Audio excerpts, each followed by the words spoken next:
Continuar con la charla de la doctora Constanza Cinciarelli, que es adscrita al Servicio de Medicina Nuclear del Hospital Italiano. Muchas gracias.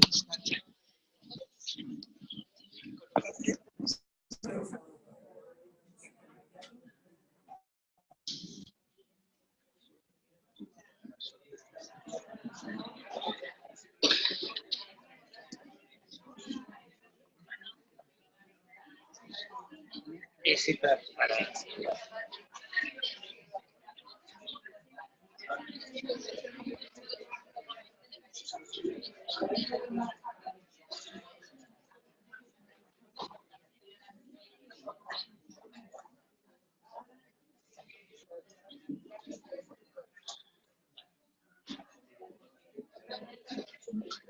Bueno, buenos días.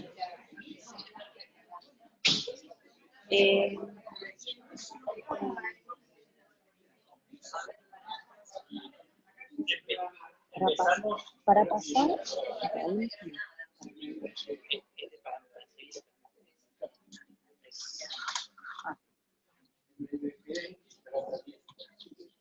Yo voy a hablar de la meta-iodo-bensilguanidina radiomarcada en el diagnóstico. ¿Tengo que hablar más fuerte? Bueno, no escucho bien. La meta-iodo-bensilguanidina es un análogo de la noradrenalina que se puede utilizar radiomarcado con iodo 131 o iodo 123. Marcada con iodo 123 se utiliza solo con fines diagnósticos y marcada con iodo 131 con fines diagnósticos y terapéuticos. Se descubrió, en la Universidad de Michigan se desarrolló en el año 79 para empezar a estudiar las enfermedades de la glándula suprarrenal. En 1981 lograron demostrar la captación en el feocromocitoma de la metaiodo marcada con iodo 131.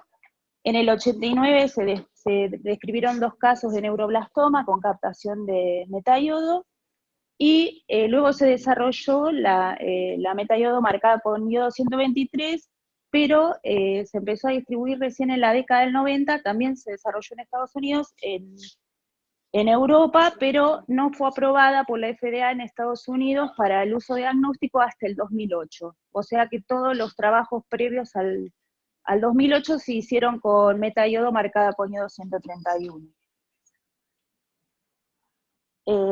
Es el estudio más difundido a nivel mundial para estudiar a los tumores de origen simpático adrenal, que se originan en las células simpáticas derivadas de la cresta neural. Estos tumores se pueden distribuir desde el cuello hasta la pelvis. Las células simpáticas las encontramos en la médula adrenal.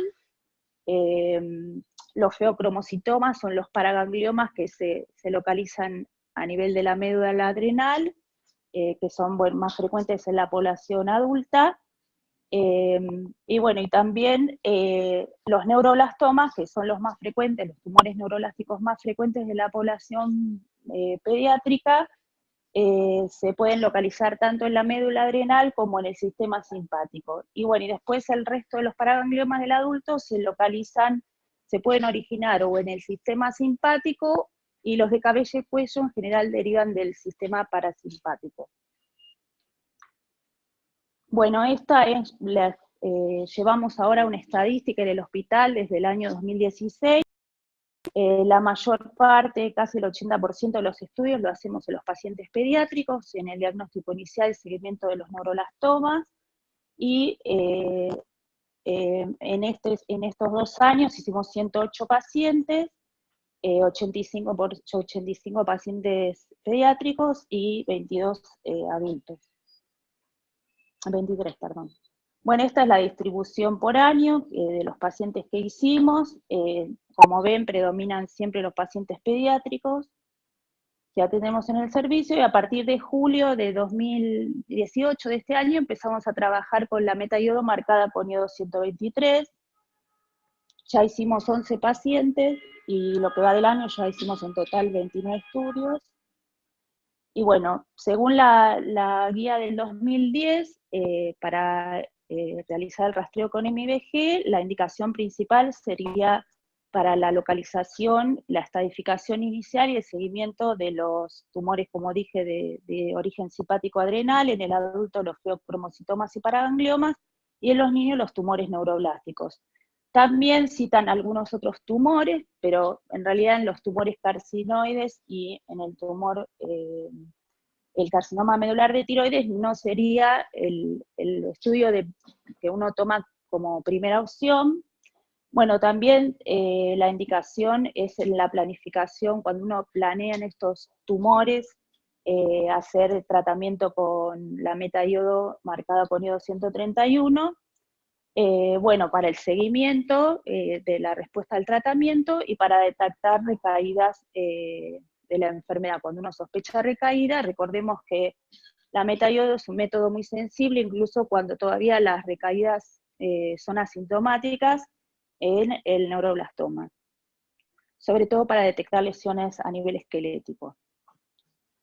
Bueno, este es el mecanismo por el que ingresa la célula la metaiodo, ingresa a través del transportador de noradrenalina, que es del sistema 1 de este transportador, que es dependiente del sodio. Una vez que ingresa a la célula, en los feocromocitomas y paragangliomas va a predominar el mecanismo de almacenamiento en los gránulos secretores, sobre todo por la actividad de el transportador de monoaminas, perdón. Y en el neuroblastoma, en pequeña proporción se va a acumular en los gránulos, sino que va a quedar más que nada libre en el citoplasma y unido a las mitocondrias. Esto es importante porque en algunos feocromocitomas poco diferenciados está afectado el sistema transportador de monaminas y pueden dar falsos negativos porque está disminuida la captación de la metaiodo. Bueno, esta es una comparación, como nosotros en muchos lugares todavía no está disponible el iodo 123, tienen distinto perfil radioquímico. El iodo 123 solo emite gamma, tiene un periodo de semidesintegración de 13 horas y una energía, los fotones, emite fotones con una abundancia del 83% de 159 kiloelectronvolt. En cambio, la metaiodo 131 sabemos que es emisor beta y gamma, por lo tanto el perfil dosimétrico no es tan favorable como el del iodo 123. Bueno, al tener el iodo 123, ahí están las ventajas, al tener fotones de menor energía nos permite tener menor radiación dispersa y imágenes de mejor resolución. Debido al perfil dosimétrico, bueno, emite beta y tiene un periodo de desintegración más corto. Eso les permite administrar actividades más altas y bueno, y la adquisición en general nosotros en el servicio citamos al paciente a las 20 o 24 horas post inyección y hacemos una sola imagen. Bueno, como trabajamos mucho con pacientes pediátricos, es importante la justificación de la práctica y chequear bien la actividad a administrar. Los pacientes adultos, la actividad, perdón, de la metaiodo 123 va de 5 a 10 milicurides.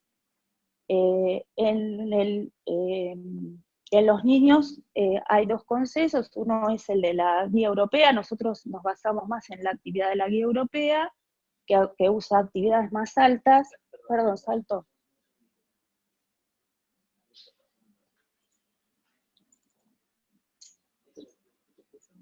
Sí.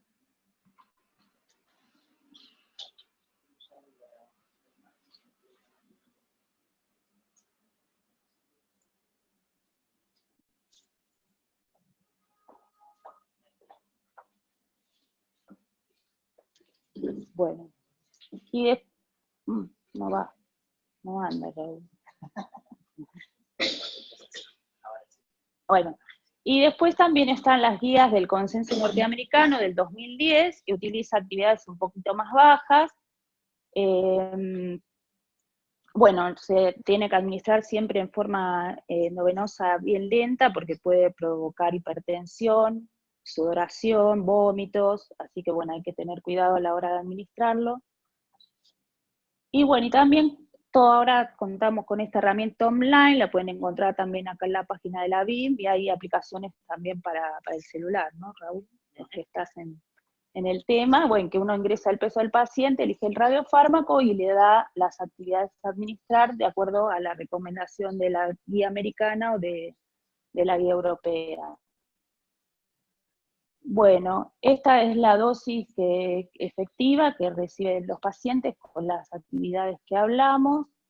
En general, bueno, va a ser mayor a medida que más chico es el paciente, la edad del paciente es menor.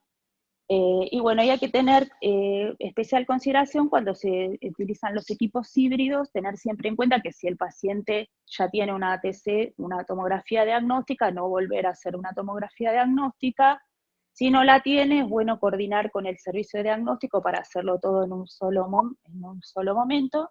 Y bueno, si utilizamos una tomografía para solamente corrección de atenuación y localización, las dosis que puede recibir el paciente son mucho más bajas, y hay todos los software o todos los equipos traen protocolos como para tener una tomografía de calidad intermedia para que el paciente no se irradie tanto y que sea un poquito mejor a la que hacemos solamente para corrección de atenuación.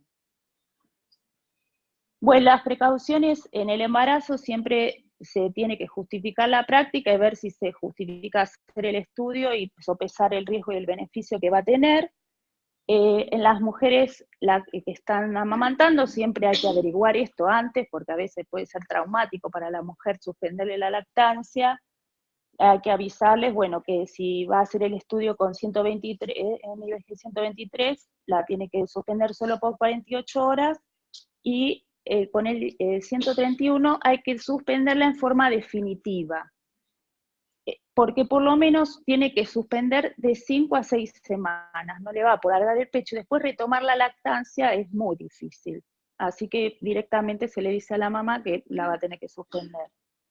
Bueno, la insuficiencia renal, tener en cuenta que con la diálisis no se aclara la metayodo, a veces es necesario, bueno, hacer una reducción de la actividad, y bueno, y siempre nosotros ya en el portal del hospital tenemos todas las indicaciones para el paciente, y les avisamos que cuando va a solicitar el turno traiga un listado de todos los medicamentos que está tomando para poder evaluar si hay alguno que puede afectar el resultado del estudio por las interacciones medicamentosas. Nosotros acá hacemos bloqueo con Lugol. Nosotros en el hospital disponemos solamente de Lugol al 10%, así que le damos muy poquita cantidad a los pacientes. Para el iodo 123 lo bloqueamos nada más 3 días, le hacemos de tratamiento, empezamos un día antes y seguimos por 2 días más. Igual si el paciente no empezó el día anterior, se puede administrar 4 horas antes y hacer el estudio y después seguirlo. Y bueno, y para el 131 hacemos 7 días de tratamiento con Lugol, empezando 3 días antes. Bueno, las interacciones medicamentosas, las más frecuentes, bueno, son los descongestivos nasales, que en la mayoría de los mecanismos por las que interactúan y que pueden inhibir la captación del MBG es que pueden inhibir la captación a través del transportador de noradrenalina, o pueden producir depresión de los gránulos secretores. Entonces eso hace que haya menor concentración en la célula tumoral y nos puede afectar la calidad del estudio. Estos son los principales, igual la lista conviene tener siempre la tabla en el servicio para ver cuántos días, y nosotros no suspendemos nada por nuestra cuenta, todo lo hacemos consensuado con el médico tratante. Hay muchos pacientes que están con antidepresivos o con antipsicóticos o neurolépticos bueno, que no lo podemos suspender así nomás. Bueno, estas son las consideraciones técnicas. Nosotros este año tuvimos que armar nuestro protocolo porque incorporamos el iodo 123, lo hicimos basándonos sobre todo en las guías europeas y también con ayuda de la gente del Garraham, con nosotros trabaja un técnico del Garraham, así que armamos este protocolo. Y bueno, lo que les quiero destacar más que nada es la adquisición de las imágenes. Le decimos que venga entre las 20 y 24 horas cuando usamos el iodo 123, y en el hospital para el 131 nosotros hacemos las imágenes a las 24 y 48 horas, y a veces si es necesario lo hacemos a las 72 horas. Y el tema es el tema del colimador. En algunas guías van a encontrar que recomiendan para el 123 el colimador de mediana. Nosotros usamos el colimador de baja energía. El colimador de mediana, algunos guías lo recomiendan porque el iodo 123 emite fotones de alta energía y dice que puede llegar a degradar la imagen, pero nosotros hasta ahora no tuvimos ningún problema con el colimador de baja, y a los fines prácticos, por la dinámica del servicio, nos conviene más trabajar con el de baja. Bueno, esta es la distribución normal del MIBG. Bueno, se concentra más a nivel del hígado, el miocardio, las glándulas salivales. Tener en cuenta que también se puede concentrar en la grasa parda. Ahora después vamos a ver la distribución. En general la captación va a ser simétrica, así que no cuesta mucho reconocerla. Bueno, el tema de las glándulas suprarrenales ahora lo vamos a ver porque puede variar.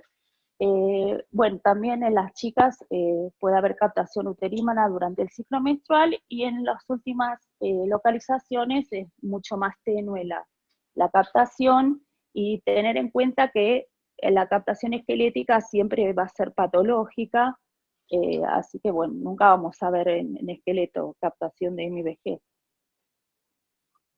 Bueno, esto es la grasa parda. Cuando se concentra la grasa parda, lo van a ver sobre todo a nivel supraclavicular, intercostal, siempre va a ser simétrico, y a nivel perirrenal. Bueno, y esta es una paciente que le quería comentar esto de las glándulas suprarrenales, que a veces puede confundir, sobre todo los pacientes que hicieron adrenalectomía. Esta es una nena que fue operada, le hicieron una adrenalectomía derecha por un neuroblastoma. Vean que la captación en la topografía de la suprarrenal izquierda es bastante intensa, similar a la captación hepática. Bueno, hicimos el SPECT, que no se lo hicimos solo por este motivo, y vimos que la captación focal que veíamos ahí coincidía con la glándula suprarrenal, que no tenía nódulos, no estaba agrandada ni nada, no tenía ninguna alteración en la tomografía. Y bueno, otra cosa que les quería destacar, que con el iodo 123 la distribución a nivel hepático en el SPECT es bastante heterogénea, ¿sí? Y siempre se ve más captación en el lóbulo izquierdo. Y que bueno, que no es el método ideal para evaluar las lesiones, para el seguimiento de las lesiones hepáticas, en general la metaiodo. Bueno, los falsos negativos siempre tienen que recordar la biología tumoral. Esto es importante, siempre es importante tener un estudio de base antes de que operen al paciente para saber la avidez que tiene el tumor por el radiotrazador. El 10% de los neuroblastomas no captan MIBG, entonces eso es importante saberlo antes de operarlo, porque después, ¿para qué le voy a hacer un MIBG si el tumor no capta? Bueno, también los paragangliomas asociados a mutaciones germinales, sobre todo las del complejo de la succinato deshidrogenasa, también tienen menor avidez. Y bueno, los paragangliomas parasimpáticos de cabeza y cuello también tienen menor avidez por la MIBG. Bueno, también pueden ser áreas de necrosis en el tumor, hemorragia, las lesiones que estén por debajo del límite de resolución del método, como las metástasis en pulmón, que a veces no las vamos a ver. Bueno, la localización también de las lesiones secundarias a nivel hepático, como es un órgano que ya de por sí tiene bastante captación fisiológica, a veces dificulta la valoración de esas lesiones. Y bueno, las interacciones medicamentosas. Y bueno, después dentro de los falsos positivos hay un montón de causas, pues las neumonías, las atelectasias, las pielonefritis, pueden captar, y también a veces podemos confundir áreas de captación fisiológica como un vaso accesorio o una pelvis renal dilatada por el éxtasis de orina, ya que bueno, se elimina básicamente por orina. Bueno, en el neuroblastoma, recordemos que es el tumor extracraneano más frecuente en la edad pediátrica. El comportamiento de este tumor es variable, puede ser muy agresivo, pero también vemos casos que hay regresión espontánea del tumor, como en lactantes chiquititos, pacientes menores de 18 meses, cuando se presentan etapas tempranas. Casi el 70%, el 65% se localiza a nivel abdominal y la mitad de ellos se van a localizar en las suprarrenales. Del 50 al 70% debutan ya con metástasis a distancia. Los sitios más frecuentes son la médula ósea y el hueso.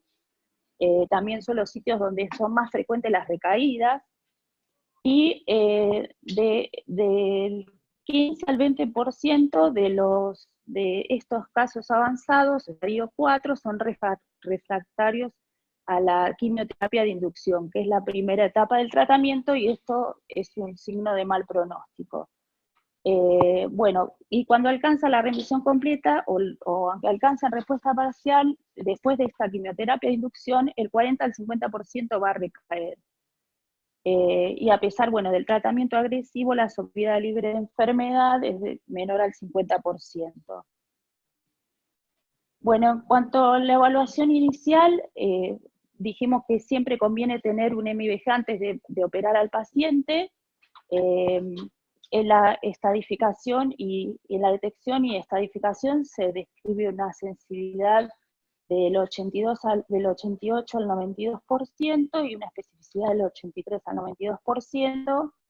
En el hospital, los valores que obtuvimos utilizando la metadiodo marcada por NIO 131 en una revisión que hicimos de pacientes de 2011 a 2016, que se pidió para estadificación inicial, tuvimos una sensibilidad del 80% y especificidad del 100%. Y bueno, para la detección de las recaídas en hueso es uno de los métodos más sensibles. Ahora por eso en el 2012 se incorporó a la MIBG dentro de los criterios de respuesta de tratamiento. O sea, se incorpora como estudio funcional para evaluar la respuesta al tratamiento, que antes no estaban los métodos funcionales incluidos, por la alta sensibilidad que tiene para detectar las recaídas a nivel de la médula ósea de hueso. Tiene una sensibilidad del 94% contra el PET con FDG, que tiene una sensibilidad del 43%. El problema con el PET es que la médula reactiva, cuando empieza la quimioterapia o después cuando uno usa estimulantes de colonia, puede enmascarar las lesiones a nivel de la célula, de la médula ósea, y no las vemos, o podemos ver una médula reactiva y no sabemos si está infiltrada o si es por el tratamiento. Bueno, esta es una paciente de 6 años que la derivaron al hospital porque presentaba un tumor retroperitoneal. Acá pueden ver que era una masa hipodensa, que iba desde el pedículo renal izquierdo hasta la bifurcación de la ilíaca. Era una masa calcificada. Y nos pidieron, le hicimos un rastreo con MIBG con NIO 231 y este es el resultado. Se puede ver, no sé si lo ven un poquito, ahí una tenue captación en la topografía donde está la masa, y después que lo que vemos acá que es un cetellograma óseo tal cual. Todo esto es patológico, no tendríamos que ver el MIBG en esqueleto, tiene todo el esqueleto, tiene infiltración osteomedular, y bueno, también vemos acá a nivel de las metáfisis distales de los fémures, las proximales, bueno, y en la base del cráneo también. Bueno, la biopsia finalmente, con ese panorama ya con el MIBG, le puse el signo de pregunta a ver qué pensaban que iba a dar la biopsia. Obviamente dio positiva para tumor neuroblástico, con neuroblastomía diferenciado, con histología desfavorable, y la biopsia de médula ósea también fue positiva. Bueno, se lo trató como neuroblastoma de alto riesgo, tenía 3 factores, la edad de comienzo mayor de 18 meses, la histología desfavorable y el estadio avanzado, ¿sí? Estadio 4. Con metástasis a distancia, se le hizo el tratamiento agresivo, empezó con la quimioterapia de inducción, tuvo un MIBG después de la quimioterapia, que eso a uno le permite también decidir si sigue el tratamiento o no, de acuerdo a la respuesta. Como dio negativo, siguió con el quimioterapia amiloablativa, el rescate del trasplante autólogo, y después con la etapa, hizo radioterapia y toda la etapa de postconsolidación, y terminó el tratamiento en diciembre de 2017. Bueno, este es el IMDG al final del tratamiento, y en julio, lo hicimos con iodo 123, fue uno de los primeros que hicimos. En julio de 2018 empieza con cojera, con dolor óseo, y le aparecen adenopatías supraclaviculares y axilares izquierdas. Como ven acá, se ve la adenopatía, la captación en partes blandas. También vemos captación a nivel del esqueleto. Esta la habíamos ya visto en el centellograma óseo que lo hicimos previamente, que eran T10. Después tiene también infiltración en la pelvis, en el fémur izquierdo, y en el húmero derecho tiene infiltrado, pero bueno, tiene ahí, esto por la inyección, pero tiene también un foco ahí en la metáfisis distal del húmero derecho. Bueno, esta es la tomografía que muestra los ganglios, algunos con centro necrótico, y bueno, y esta es la captación en partes blandas. Bueno, ahora empezó una segunda línea de quimio y sigue el tratamiento, ¿no? Vamos a ver qué pasa. Bueno, y también hablamos de los tumores del adulto. Los más frecuentes son los feocromocitomas paragangliomas, que son tumores bastante infrecuentes. La incidencia anual es de 0,1 a 0,6 cada 1 millón de habitantes. Puse mal acá, me tragué unos ceros, perdón. Bueno, los que hablamos, decimos feocromocitoma para los tumores de origen simpático adrenal que se originan o se localizan a nivel de la médula adrenal. ¿Qué pasa? Ay, perdón, porque no me escucho bien. Que se localizan, representan el 80 al 85% de los tumores, y los de ubicación extraadrenal representan el 15 al 20%. Se pueden originar a partir de los ganglios simpáticos, y los de cabeza y cuello dijimos que derivaban del sistema parasimpático. Bueno, la prevalencia de feocromocitoma asociada a hipertensión arterial, después le va a hablar bien Valeria de esto, es del 0,2 al 0,6%. De los incidentalomas suprarrenales, los feocromocitomas representan solo el 4%, y un tercio de todos estos tumores, se asocian a mutaciones germinales, a neurofibromatosis, mutaciones a nivel de protogen red, al von Hippel-Lindau, y a las mutaciones del complejo succinato de deshidrogenasa. En general, estos tumores aparecen en pacientes mucho más jóvenes. ¿Sí? Hay en general antecedentes familiares, y pueden coexistir con otros tumores o tener antecedentes de haber tenido otros tumores los pacientes. Y recuerden que en general los paragangliomas extraadrenales suelen estar asociados a estas mutaciones genéticas. Bueno, la malignidad varía del 1 al 60%, es mayor en los que están asociados a las mutaciones germinales. Bueno, esta es la sensibilidad que reportan las guías, las guías de la Sociedad de Endocrinología. La mayor sensibilidad la vamos a ver para los feocromocitomas. Para los extraadrenales ya la sensibilidad es un poquito menor, y baja mucho más los feocromocitomas paragangliomas metastásicos, sobre todo a los que están asociados a mutaciones en la succinato de deshidrogenasa del subtipo B, y bueno, en las recurrencias la sensibilidad reportada es del 75%. Esta es una revisión que hizo la doctora Arma en nuestro servicio de 32 pacientes que se le pidió el estudio para estadificación inicial. Tuvimos 16 feocromocitomas, 2 fueron falsos negativos en el estudio con MVG, todos se hicieron con 132, 131. Después tuvimos 4 paragangliomas y tuvimos solamente un falso negativo, Y otras etiologías, ya sea tumores retroperitoneales o suprarrenales, tuvimos solamente un falso positivo que fue un carcinoma suprarrenal. Y la sensibilidad reportada en nuestro servicio fue del 85% con una especificidad del 92%. Bueno, acá les traje esta tabla que se publicó ahora en la última guía para el uso de estudios funcionales en el feocromocitoma y paraganglioma, que la van a ver online, todavía no está publicada. Bueno, para el feocromocitoma esporádico, ¿sí? Todavía sigue siendo una alternativa si no cuentan con la fluordopa, el rastreo con MIBG. Para los hereditarios, por ejemplo, los asociados a neurofibromatosis, a neoplasias endocrinas múltiples, todavía también es una opción alternativa al fluordopa, se lo considera como una opción alternativa si no contamos con el PET-DOPA.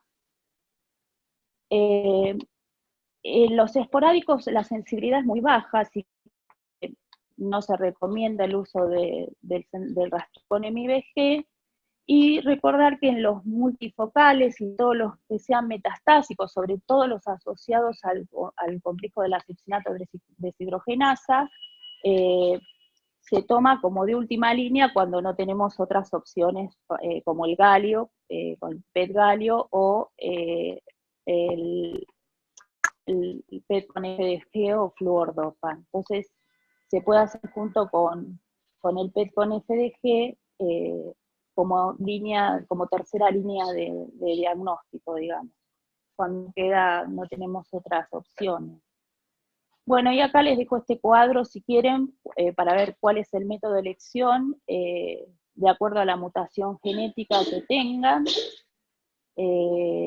Todavía en los feocromocitomas, salvo lo que no son metastásicos, el rastreo con MIBG sigue siendo una buena opción, ¿sí? Pero bueno, ya cuando entramos en las mutaciones de la succinato deshidrogenasa, la sensibilidad es mucho menor y se recomiendan, está siendo reemplazado prácticamente por el PET. Bueno, este es un paciente de 25 años que tenía antecedentes de trasplante renal, neurofibromatosis tipo 1, que lo internan por hipertensión refractaria, le encuentran dos formaciones ovoides en las dos glándulas suprarrenales. Ay, perdón. Uy, qué lío. Ya termino.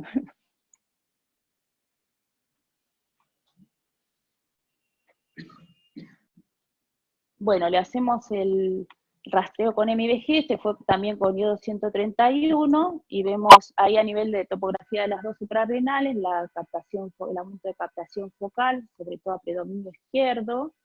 Le hicimos las imágenes de fusión, este es un corte transversal. Acá vemos la captación en el nódulo derecho, ¿sí? Que acá lo vemos en la imagen de fusión, era mucho más tenue la captación que del lado izquierdo, y esta es la captación en el nódulo izquierdo, ¿sí? Que se ve bien intensa. Bueno, al paciente le pidieron estudio de maltenefrinas que fueron positivas, se decidió hacer la adrenalectomía bilateral porque tenía un riesgo del 12% de malignidad, entonces se decidió sacarle las dos glándulas suprarrenales, y el diagnóstico final fue un feocromocitoma bilateral. Bueno, gracias.